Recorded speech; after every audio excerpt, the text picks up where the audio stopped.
Hello guys, today in this video lecture I will be taking problem based on Cartesian system.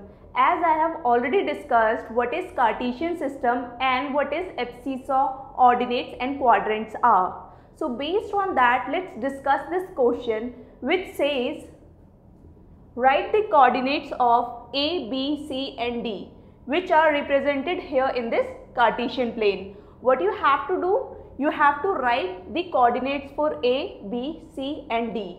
So what you will do? Let's see the lines which is parallel to x-axis and y-axis. So let's see first the line which is parallel to x-axis.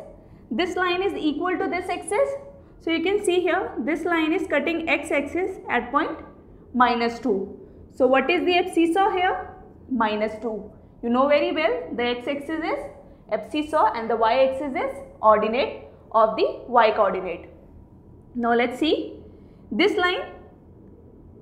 When this line is extended to y-axis, this is cutting y-axis at 2.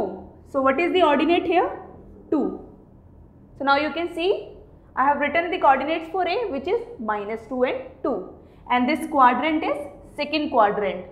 Now let's do the same thing for point B. You can see here the parallel line for parallel line to the x-axis and parallel line to the y-axis. Now let's see first parallel line to the x-axis. When this line has been extended, this is cutting the point B which is -3. So what is the abscissa here? -3. And see the line parallel to y-axis. This axis is equal to this. You can see here this line is cutting y-axis at point -5. So this point is -5. This quadrant is third. You can see here the coordinates for B. Now do the same thing for C.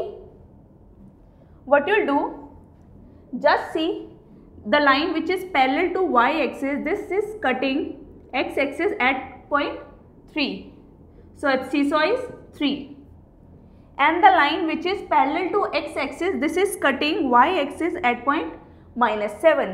So our ordinate is -7. So you can see here the quadrant is fourth quadrant and our coordinates are 3, -7. Now let's do the same thing for point D. The line which is parallel to x-axis, this is cutting y-axis at point 4. So our ordinate is 4 because this is cutting y-axis and y-axis will give you ordinate which is 4. Now see the line which is parallel to y-axis. This is cutting x-axis at point 8. So our abscissa is 8. So you can see here the coordinates for point D which is 8, 4 and the quadrant is first quadrant. I will be taking more problems based on Cartesian plane in the next video lecture. Thank you.